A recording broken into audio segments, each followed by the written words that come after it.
próximas sesiones son precisamente pues estableciendo como ese marco conceptual para que hablemos como el mismo lenguaje. Esta presentación la he llamado el marco referencial de la ingeniería. Aquí está pues otra vez lo del día de hoy, la agenda del día de hoy. Profe, aún no Está nos pues, está compartiendo pantalla. gracias. En película.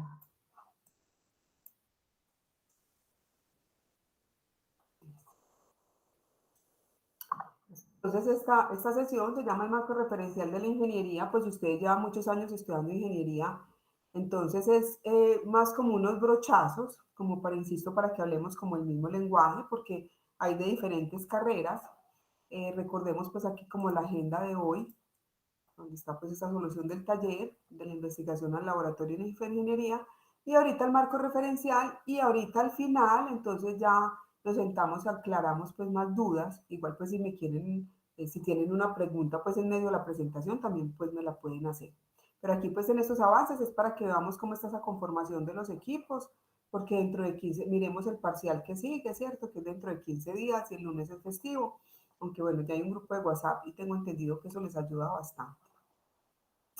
Entonces, ¿qué es ingeniería? A mí me encanta esta definición que pongo acá arriba. Es el arte de hacer bien con un peso lo que cualquier champón hace mal con dos. Porque bueno, yo no sé ahora, pero cuando yo estaba más joven siempre decían, ah, pero es que eso lo hace cualquier champón. Sí, pero es que yo lo hago más barato, más bonito, de mejor calidad, ¿cierto?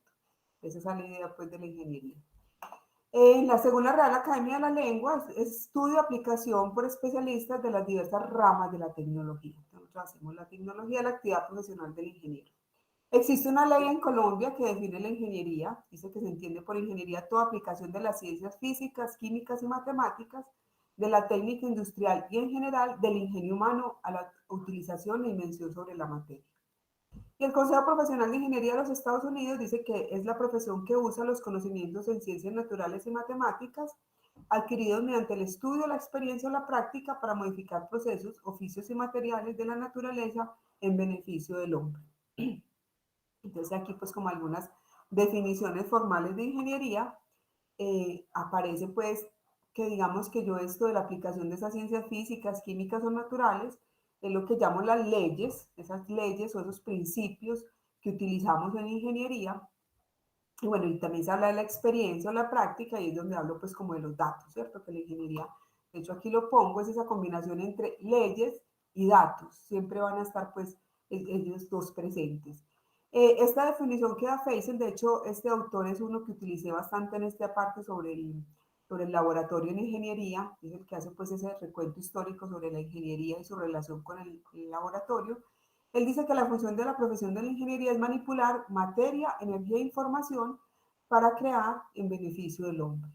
Y en general esta es una definición que he encontrado, no encontré las otras referencias, pero que he leído bastante, y por eso vuelvo y pongo pues esta diapositiva que ya he usado, ¿cierto? Que la materia es la transformación de materia, energía e información en un producto o servicio y en desechos eh, para el beneficio del hombre, de la humanidad. Y nos apoyamos en esas ciencias naturales, en esas leyes que dan esas ciencias naturales y en esa práctica o en esos datos que obtenemos de manera también sistemática y la heurística, que insisto, es aquello que no sabemos por qué funciona, pero que sabemos que funciona y lo seguimos haciendo. Entonces voy a hacer un recorrido pues, por estas áreas donde, insisto, pues esto no va a ser una clase ni de materiales, ni de termodinámica, ni de teoría de control, pero sí quiero que hablemos un poco sobre ellas y cómo podemos ir abordando esto relacionándolo con el cuerpo humano. Bueno, el producto o servicio, pues de eso en particular no voy a hablar ni sobre los desechos, es pues lo que se busca obtener. Quiero más enfocarme es hablar precisamente sobre la materia, la energía y la información. Empecemos un poco por la materia. Entonces, aquí pongo de la materia a los materiales. Yo sé que aquí los ingenieros mecánicos y las ingenieras mecánicas y los de ingeniería física me dan sopa y seco, pero ya van a ver pues como hacia dónde quiero orientar la charla. Entonces, en la materia, normalmente cuando estudiamos ciencia de los materiales, pues lo primero que hacemos es ver esos diferentes modelos que han existido a lo largo de la historia para estudiar cómo está conformada la materia, pues a una escala más pequeña, siendo uno de los más famosos, pues el átomo de Bohr, Y bueno, y ahora aparece pues la teoría cuántica con Schrödinger y todo su modelo de nube de electrones.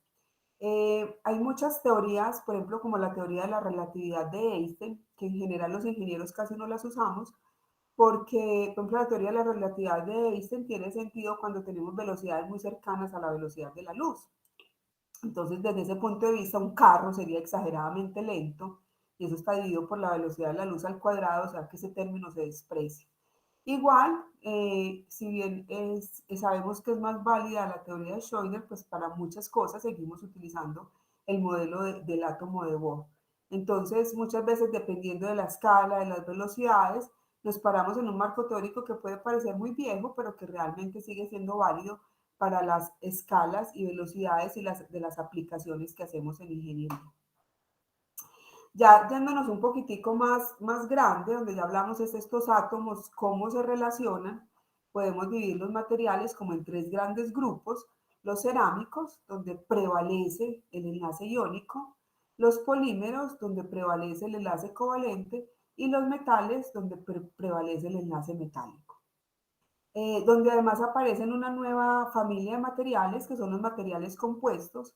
Entonces tenemos, por ejemplo, la fibra esta reforzada, que precisamente es un polímero, donde le ponemos tiritas de carbón, que sería pues como un cerámico, con el fin de modificar finalmente las propiedades de ese material.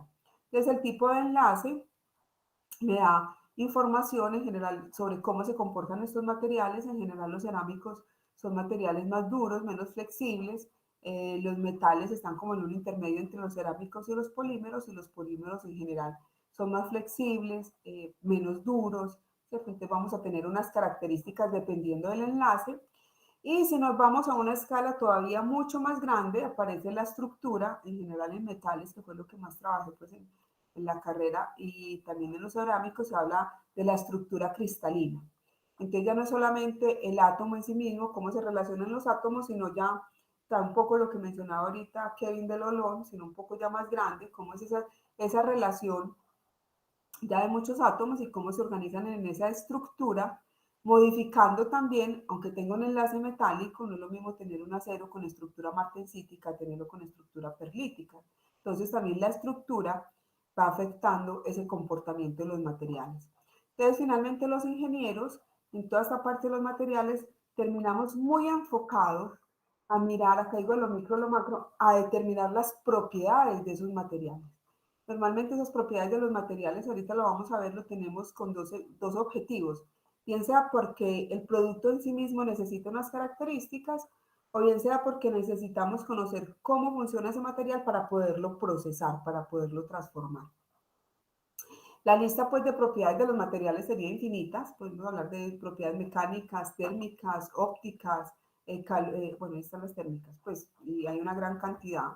Aquí mencioné ya dentro de las mecánicas, por ejemplo, está la dureza, la resistencia a la tracción, la tenacidad. Entonces, insisto, la ingeniería se mueve en el mundo de las leyes, y digamos que quien estudia gran parte y nos propone esas leyes matemáticas que rigen a los sólidos es un área de conocimiento que se conoce como mecánica de sólidos. Aquí dejé, pues, me gustó esta diapositiva, me parece que tenía mucha información sobre lo que está ahí, pero que también me baso en unos datos, en particular la forma como tomamos las propiedades de los materiales está estandarizada por unas normas, de tal forma que esa dureza o esa resistencia a la tracción que yo medí en un laboratorio en la Facultad de Minas puede ser comparado con una dureza, una resistencia de alguien que está haciendo un ensayo en China, siendo las normas más famosas las de la ASTM y la ASME. Entonces, pues en propiedades mecánicas, aquí les estoy hablando de propiedades mecánicas porque es pues lo que yo conozco, pero más allá del conocimiento específico que ustedes ya tienen, lo que quiero enfatizar es en que nos interesan esas propiedades de los materiales y que siempre estarán determinadas por leyes o principios, esas ciencias naturales, toda esta parte de mecánica de sólidos, y por datos que tomamos de manera estandarizada. Eso es súper importante porque en la ingeniería, de ahí que cuando, como ustedes van a tomar observaciones sobre su cuerpo, y puede que no hayan cosas estandarizadas, precisamente a ustedes, entre comillas, les va a tocar crear la norma donde dice, bueno, por ejemplo, la temperatura basal. La temperatura basal se toma apenas me despierto. Debo tener el termómetro en una mesita de noche, en algo cerca de la casa, de tal forma que apenas, a la cama, perdón, que apenas me despierte, me tome la temperatura basal. Entonces hay un protocolo donde digo cómo me tomo esa temperatura. No me la puedo tomar a cualquier hora del día, porque una vez yo ya me mueva, puedo modificar esa temperatura, entonces no sería comparable con la del día anterior. En estas normas nos dicen, mire, usted tiene que maquinar la probeta de esta manera, la máquina tiene que ser de tal forma, la tiene que sujetar de tal manera, tiene que aplicar una fuerza de estas curvas que vemos acá durante tanto tiempo, con tanta carga, de tal forma que ese dato que se obtiene, pues realmente lo pueda comparar. En el cuerpo humano se habla pues como de unas generalidades, de unos valores normales, pero en general lo que yo he notado es que una se debe comparar con una misma. Realmente somos diversos y algo que en otra persona puede ser normal, para mí no, ¿cierto? Entonces, si bien hay unos estándares internacionales, también en este caso lo que vamos a mirar son los cambios con respecto a mí mismo. Entonces, ya mirarán si existen normas o protocolos para lo que ustedes se van a medir. En medicina hay muchos protocolos, o si los van a tener que crear. Entonces, esto aparece pues en la ciencia de los materiales, en la forma como los ingenieros abordamos ese estudio de los materiales. Hay otra área de conocimiento, por ejemplo, que ya tiene más que ver con, no tanto con los sólidos, sino con los polímeros o los cerámicos. Por ejemplo, cuando estamos haciendo ladrillos, esos cerámicos se remojan y se vuelven como una masa. Entonces, estudiar el comportamiento de esos materiales, que son las relaciones de esfuerzo de formación, ya no en sólidos, sino como en esos polímeros también derretidos cuando se van a inyectar, y en esos cerámicos, y se llama reología, que es como algo parecido a la mecánica de sólidos. Entonces también lo quise poner ahí como otra área que también hace experimentación. Existen unos elementos para medir, por ejemplo, la viscosidad de estos fluidos o de estos materiales, y también existe toda una teoría sobre cómo establecer modelos reológicos de los materiales. Como les decía ahorita, nos interesan esas propiedades de los materiales para caracterizar el producto en sí mismo, bien sea para su manufactura o bien sea para su uso. Y normalmente, pues ese producto o ese proceso se diseña en estado estacionario, y luego tengo que operar ese proceso durante mucho tiempo. Entonces, bien sea que ese producto esté en funcionamiento durante mucho tiempo, y el proceso, cómo se construye ese material, también estaría operándose durante mucho tiempo. Ya aparecen como unas primeras reflexiones. Ustedes que me dicen cuáles son los materiales que predominan, mirando pues estos tres tipos de materiales. Es una clasificación pues muy básica, pero válida. Sí, Diego Alejandro. Profe, buenas noches. Con respecto a esa reflexión, a mí siempre me llamó el interés el asunto de los huesos, porque uno puede considerar los huesos como un material compuesto básicamente, porque el cortical es como la coraza dura y la parte interna pues es literalmente material fibroso. Entonces, como un análogo muy bonito a lo que es la matriz y las fibras en materiales compuestos. No sé, esto fue algo que me llamó mucho la atención. Tiene cerámico, y la otra matriz es de un polímero.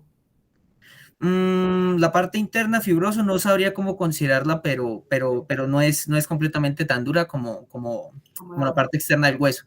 Y lo mismo pasa con los dientes. Se nota. Entonces ahí hay parte de cerámico. Yo creería que la parte de adentro debe ser un polímero. ¿Cuál es el material más prevalente en el cuerpo humano? Estos tres, ¿qué se les ocurre? Nosotros somos, ¿qué? Mayoritariamente metal, polímero o cerámico. Polímero. Exactamente, nosotros somos mayoritariamente, nuestra piel, los órganos, mayoritariamente somos polímeros. Y tenemos esa parte cerámica en los dientes, en los huesos, pero que ya nos aclaraba Diego, que no es cerámico puro, sino que también, porque si no entonces se quebraría mucho más fácil de lo que...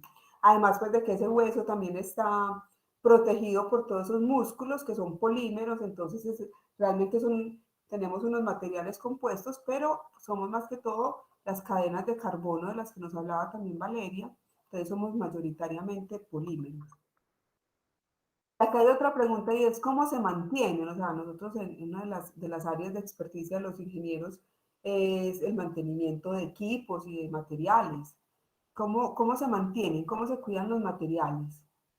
Algo muy básico que hacemos en la casa, para que las puertas no chillen, ¿qué hacemos nosotros? Lubricar. Lubricar. De hecho, en ingeniería mecánica hay una materia que se llama así, lubricación.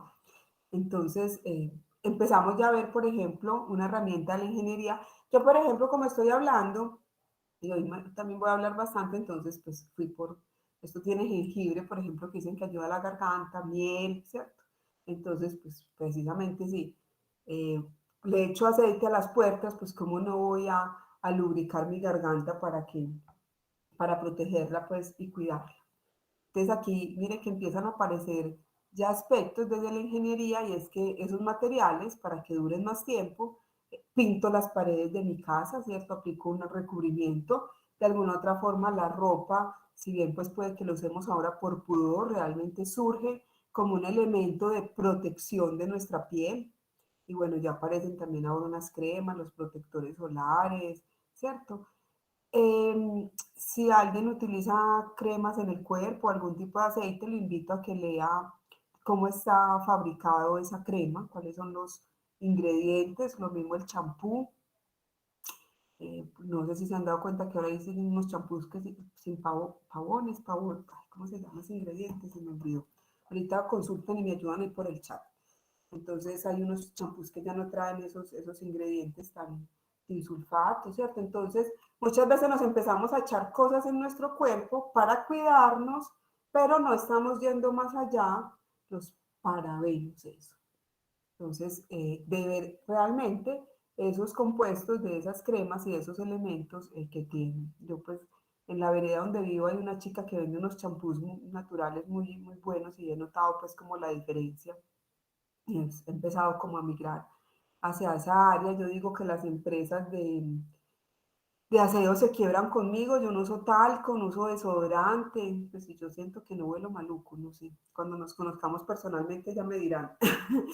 Entonces sí veo que hay como una industria de los productos de aseo y un consumo como exagerado hacia allá.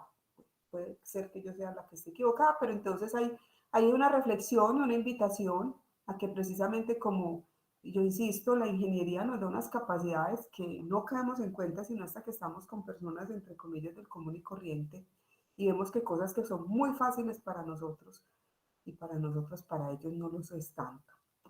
Entonces, a que miremos eso, cómo cuidamos nuestro cuerpo, cada cuánto nos bañamos, o si nos bañamos mucho, si nos bañamos poco, con qué productos lo hacemos, ¿cierto? Cómo este material que tenemos lo estamos manteniendo, y pongo entre paréntesis, pues cuidado, porque cuando hablamos del ser humano, digamos que suena más amigable la palabra cuidado, pero desde la ingeniería hay que hacerle mantenimiento a los equipos, ¿cierto? Hay que mantener los materiales en un buen estado, hay que pintarlos. Entonces, ¿qué tal si también empezamos a llevar eso hacia nosotros, hacia nosotras? Y puede que lo hemos venido haciendo, pero la idea es que cada vez lo hagamos de una manera más sistemática. O sea, esa es la invitación, hacerlo de una manera más sistemática. Cada que me voy a aplicar algo, leer y mirar por qué me lo estoy aplicando, ¿cierto? Recordemos que en este momento en la medicina occidental están muy por especialistas y el dermatólogo no ve sino la piel y a veces se le olvida mirar otros aspectos que también son importantes. Bueno, de la materia, insisto, pues esto no será aquí ni curso de materiales ni nada, sino que es así unos brochazos para que nos ayuden como a pensar cosas hacia dónde vamos, que es la ingeniería del cuerpo humano. Después de la materia, pues vamos a hablar un poco sobre la energía.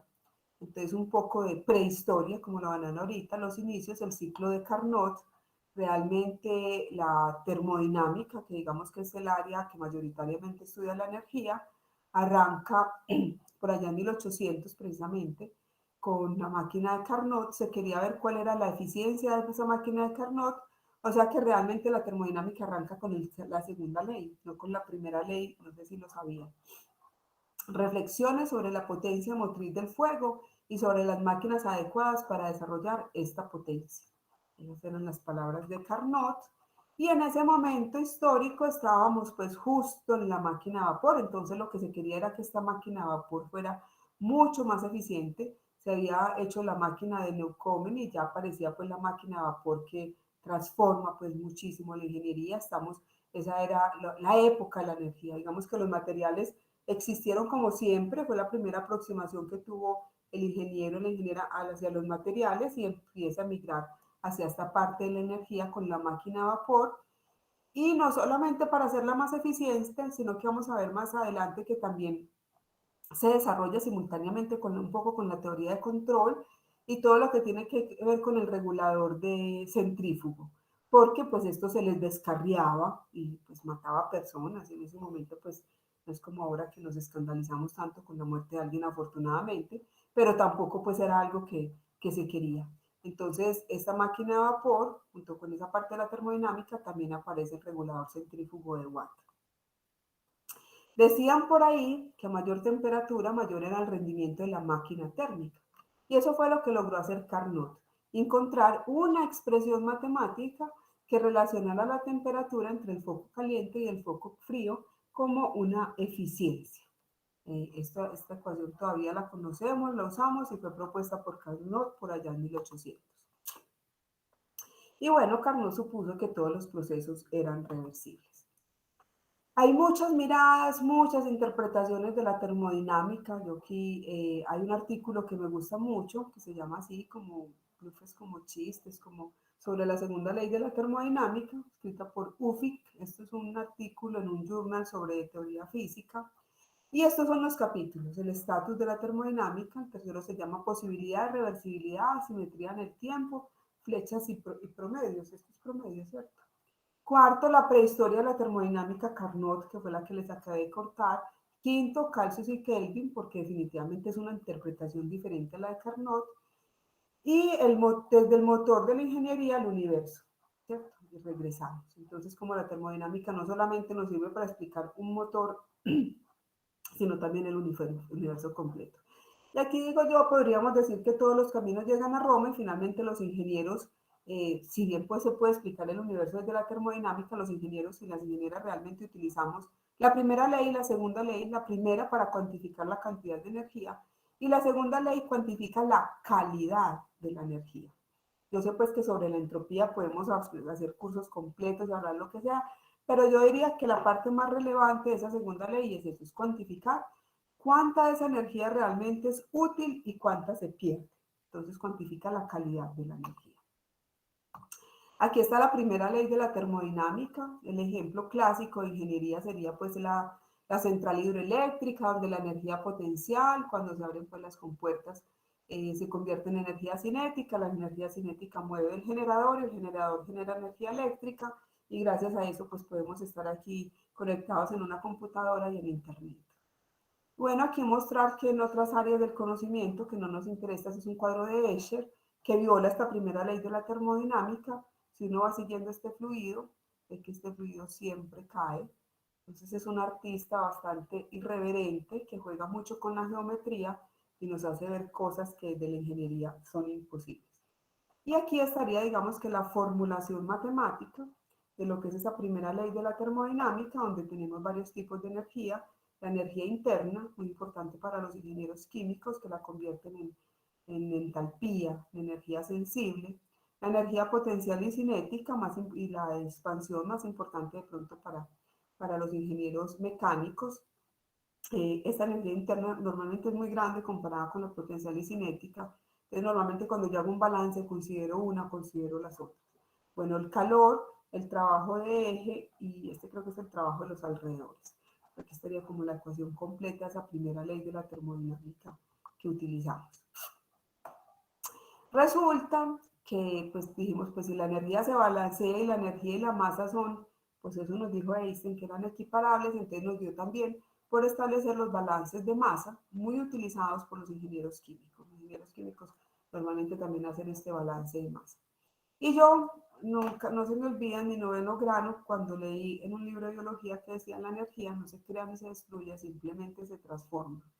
Esta frase pues me impactó muchísimo. Y bueno, en este momento ya sé que realmente una de las leyes más importantes que utilizamos en ingeniería son las leyes de conservación, precisamente de energía, de masa, cantidad de movimiento, pongo asteriscos porque realmente la cantidad de movimiento no es conservativa, pero subamos las pérdidas por fricción y hacemos que el balance cierre. Pero además de las leyes de conservación, lo que decía ahorita que hablaban del cuerpo causal, aparecen las leyes causales. Más específicamente, estas que están aquí son un caso particular, que son leyes de gradientes, pero causal se refiere que hay una causa y hay un efecto.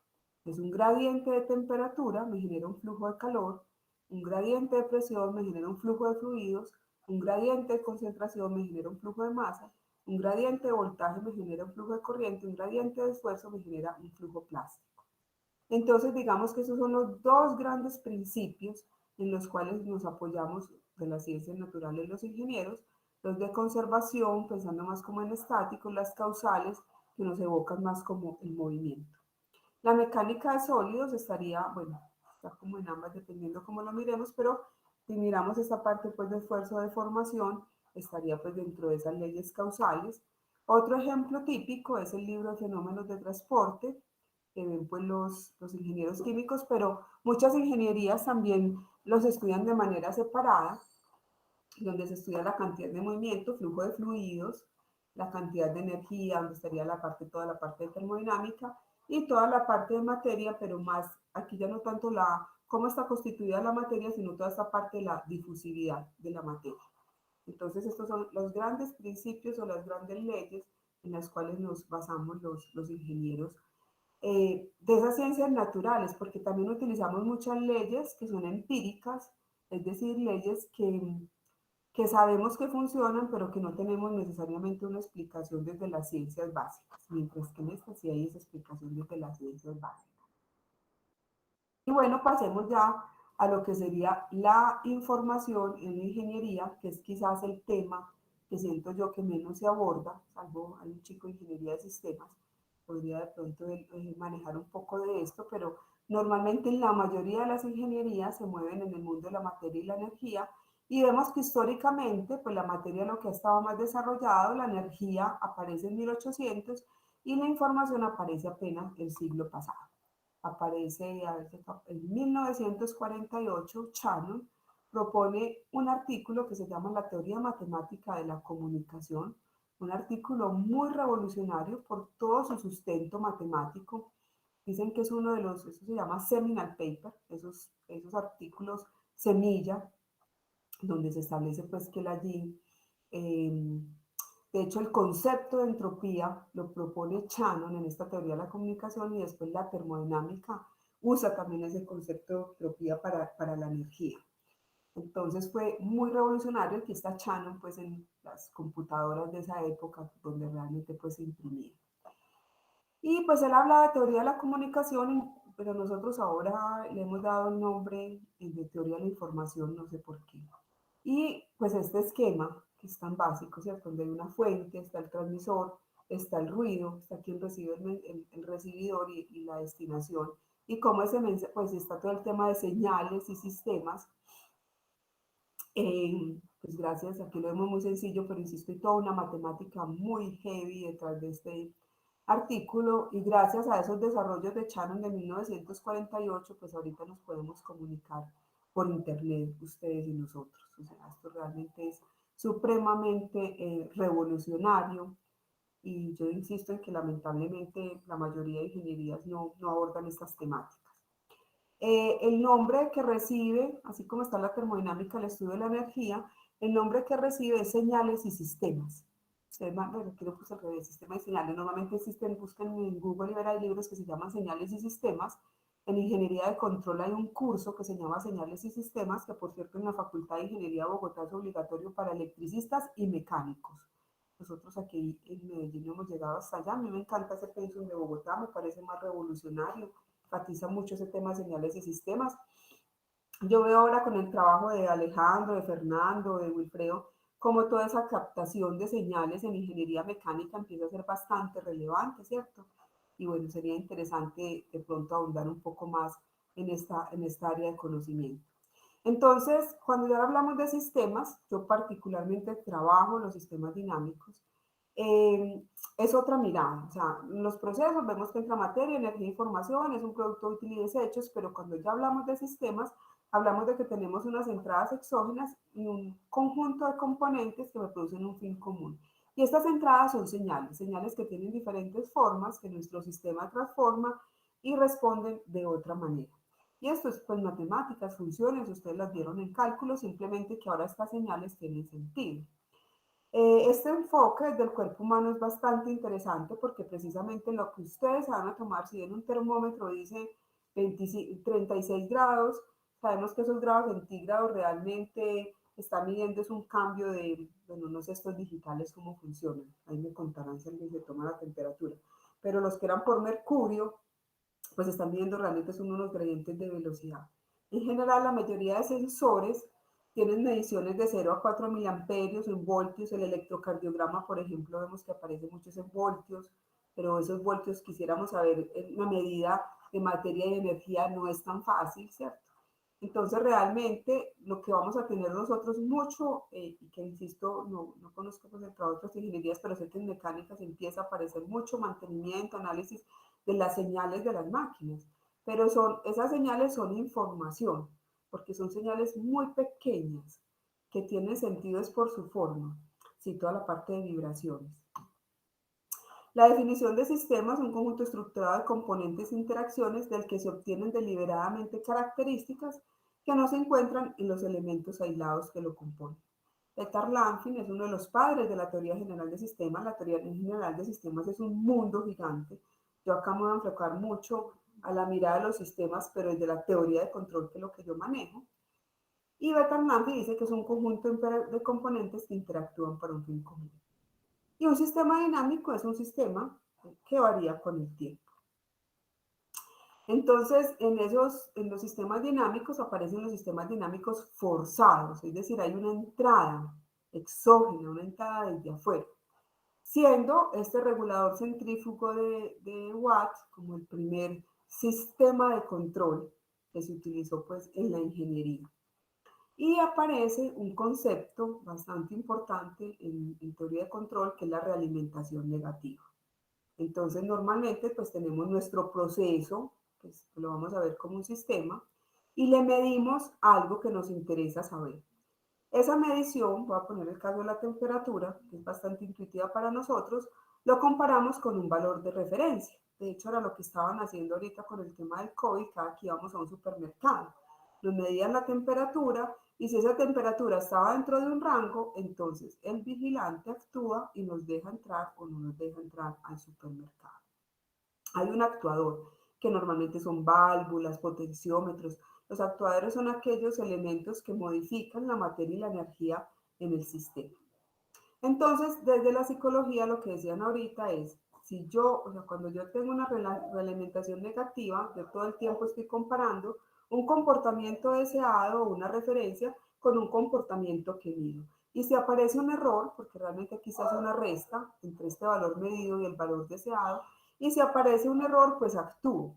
Entonces, por eso, cuando tenemos muchos valores deseados, muchas referencias sobre el comportamiento de nosotras mismas, sobre el comportamiento de nuestros amigos, de nuestra pareja, de la universidad, lo queremos controlar todo, muy típico de nosotros, las personas de la ingeniería, pues entonces en general nos vamos a mantener muy frustrados porque pocas veces vamos a poder actuar sobre todos esos errores que aparecen y lograr ese comportamiento deseado. Entonces, esta realimentación negativa, que en ingeniería sí queremos que se comporte como esa referencia, porque si no se nos explota el reactor o la caldera y ha pasado, porque la temperatura se pasó de su valor deseado o la presión se pasó de su valor deseado. Desde en ingeniería la realimentación negativa es súper importante, fundamental, porque nos permite mantener el proceso dentro de los valores para los cuales fue diseñado. Pero en psicología dicen que al contrario, que uno debería estar a lazo abierto es cuando no comparamos lo que medimos con un valor de referencia, que si no tenemos referencia, que era una de las cosas que decían al comienzo hoy de la clase, no íbamos a estar tan frustrados. Entonces, ahí les dejo pues esa inquietud para que lo piensen y traten de levantar, de pronto de abrir algunos lazos de control que tienen cerrados ustedes en su vida emocional. En ingeniería siempre utilizamos diagramas gráficas para comunicarnos. Están los diagramas de cuerpo libre, los circuitos equivalentes, los diagramas de flujos de procesos y en particular en teoría de control utilizamos una cosa que se llama diagramas de bloques, donde es como si cada equipo lo tapáramos y lo vamos a representar por un cajón, y la forma como se comunican esas señales las vamos a representar por flechas. Y entonces aparecen unas propiedades de esos diagramas de bloques que no me voy a enfatizar pues en ellos, pero quiero que veamos, por ejemplo, esta propiedad que me parece muy interesante y hace una gran diferencia entre materia de energía e información. Si yo tengo una información y la paso por un proceso y yo le saco esa información, miren que aquí me sale A por G y aquí me sale A por G.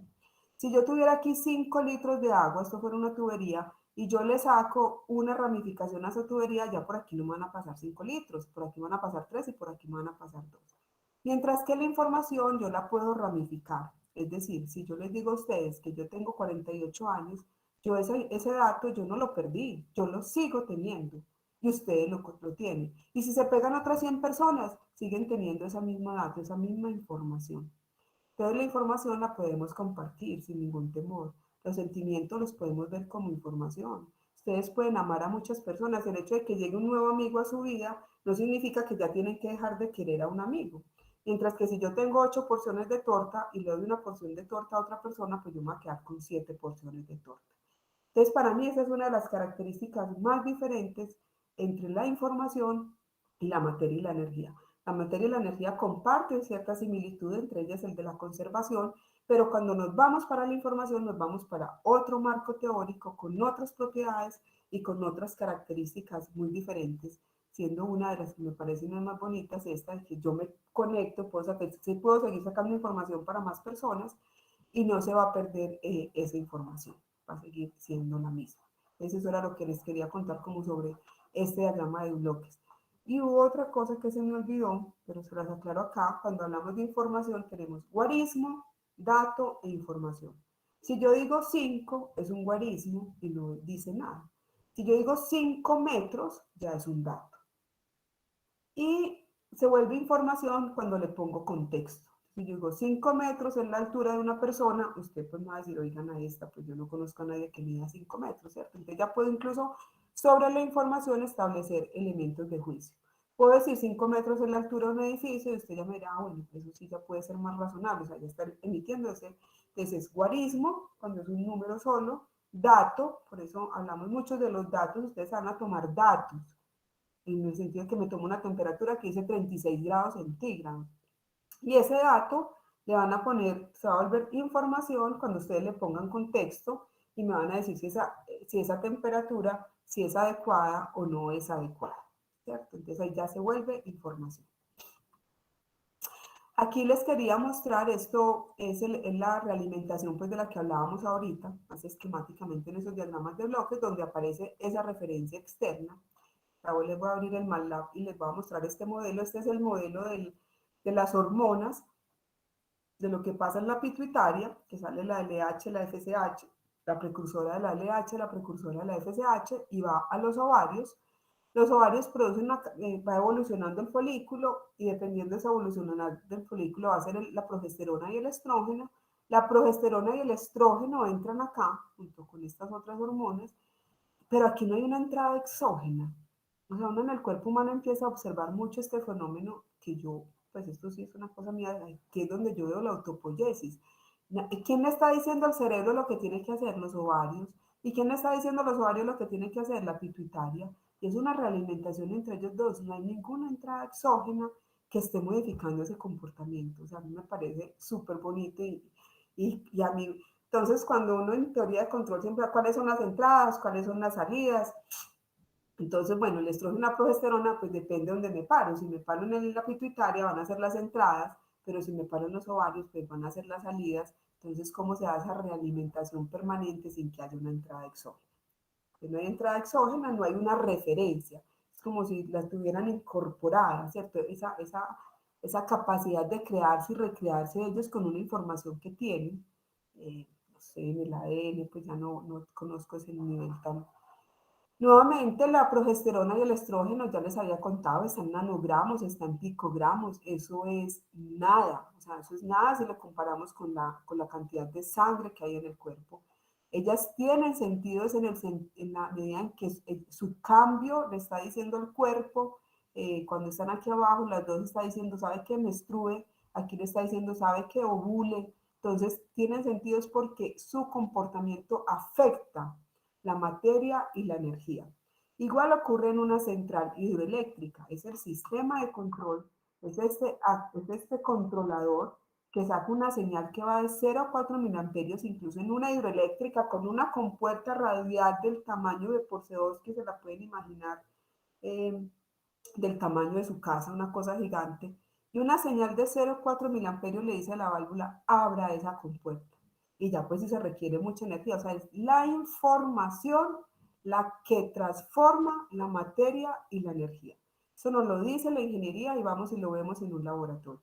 Y al parecer en nuestro cuerpo funciona igual. Es la información, es ese sistema endocrino y el sistema nervioso central, que también son señales eléctricas muy pequeñas, las que le dicen a la materia y la energía de nuestro cuerpo cómo se deben comportar. La temperatura, por ejemplo, es regulada por la tiroides, que es una hormona, que no sé, perdón, hace parte de una glándula, perdón, la tiroides es una glándula que hace parte del sistema endocrino, que produce unas hormonas que no sé cuáles son y que son las que terminan regulando la temperatura en nuestro cuerpo.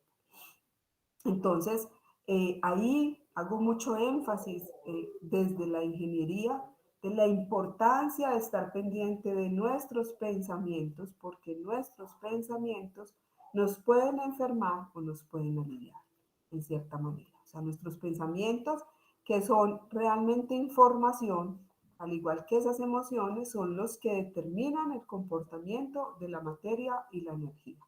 Entonces, para que estemos observando mucho eso. Y ya mirando este sistema de acá, la anticoncepción hormonal sí sería una entrada exógena y afecta considerablemente el sistema, el estrógeno y la progesterona quedan planos, deja de ser cíclica a pasar a ser planas, y no hay endometrio, por ejemplo. Yo por aquí abrí el MATLAB, les quiero mostrar el simulador. Este, por ejemplo, podría ser un estudio de caso. Bueno, termino aquí una idea y ya les muestro un simulador. Cuando digo que uno de los proyectos es la ovulación, estas 4 ecuaciones que están acá, son las que están programadas aquí sí creo que son como 13. Y esto que ustedes ven por aquí, estrógeno a la 8, estas ecuaciones se conocen como las ecuaciones de Hill.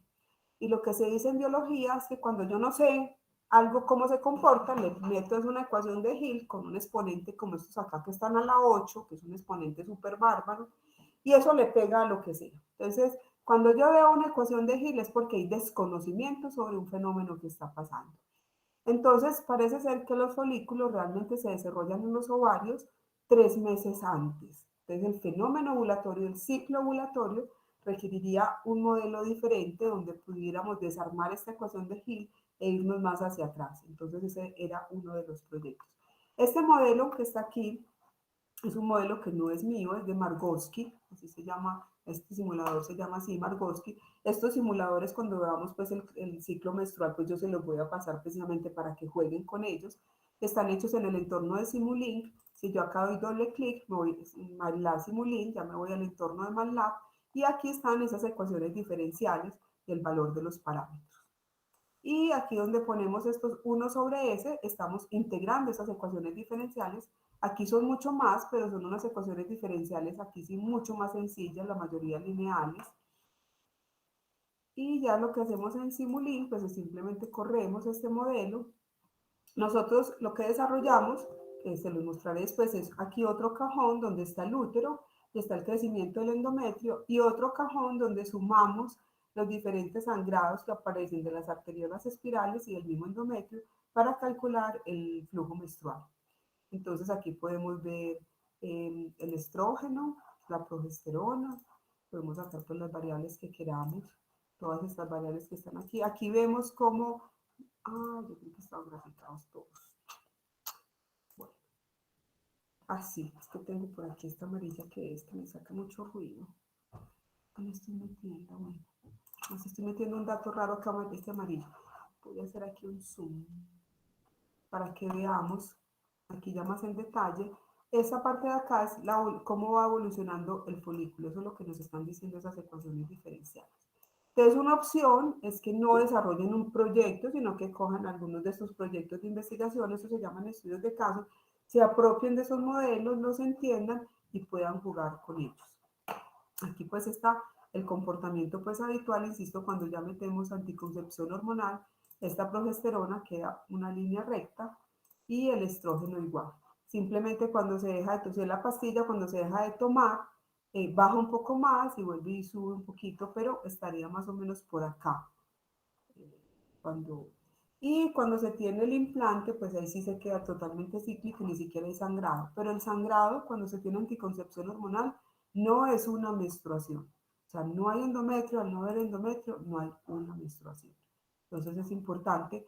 Recuerden que se está hablando que uno de los signos de salud en las mujeres, el quinto signo vital, es la ovulación.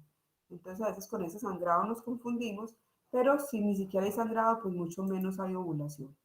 Y la ovulación, una forma de conocerlas es con esa temperatura basal, el moco, pueden buscar todo lo del método sintotérmico que les ayuda a comprender cómo saber si se están ovulando o no, porque en este momento lo que más interesa es eso, que se esté ovulando. Cuando se ovula, se genera la progesterona, precisamente esta modificación de la progesterona genera muchos efectos en el cuerpo. Si no se ovula, normalmente esta progesterona está bajita y no genera absorción de calcio, precisamente el tema de la depresión, ¿cierto? Entonces es muy importante ovular para las mujeres. Y aquí voy a terminar con este formalismo matemático, que es como el abrebocas para la próxima clase de modelado, donde pues la idea es precisamente pues estas ecuaciones que están acá, digamos que su formalismo matemático es llevarlo a cabo, vamos a trabajar en espacio de estados. Esta es la definición matemática formal de lo que es un sistema, una máquina, pero esto es teoría de grupos, algo ya pues mucho más pesado, lo vamos a bajar pues a funciones, que es lo que ustedes están acostumbrados en cálculo, y esas ecuaciones diferenciales pues las vamos a resolver con métodos numéricos ya programados en MATLAB y en Simulink. Entonces ese era, aquí ya termina, esta era como la del marco referencial de la ingeniería, insisto, muy más pensado pues como en que hablemos como el mismo idioma, que entendamos la gran diferencia entre materia y energía e información, que es como ya otro cuento, es del que menos sabemos, a veces no sabemos ni siquiera cómo nos comunicamos por un celular. A mí todavía la información me parece magia, me parece increíble que ustedes estén por allá en Ibagué, en la costa, en Bogotá, otros en Medellín, y que nos estemos viendo y nos estemos comunicando en tiempo real, pues yo todavía como que no me la creo.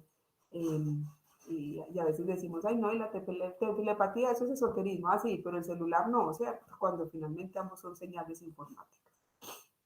Entonces, bueno, me imagino que de pronto hay preguntas, pero entonces son las 7:04, descansemos hasta las 7:15, y ya llegamos, y entonces con base en estas dos presentaciones, pues espero yo que cada vez empiece a estar más claro el panorama del curso. Falta todavía, me parece a mí que una presentación importante que es la de modelado, ¿cierto? Porque es como la otra herramienta que vamos a utilizar bastante en este curso, ¿cierto? Modelar matemáticamente un proceso y en este caso en particular el cuerpo humano. ¿Qué les parece si nos vemos en 10 minuticos a las 7:15? Y espero poderles aclarar más dudas y que empiecen a quedar listos los equipos de trabajo.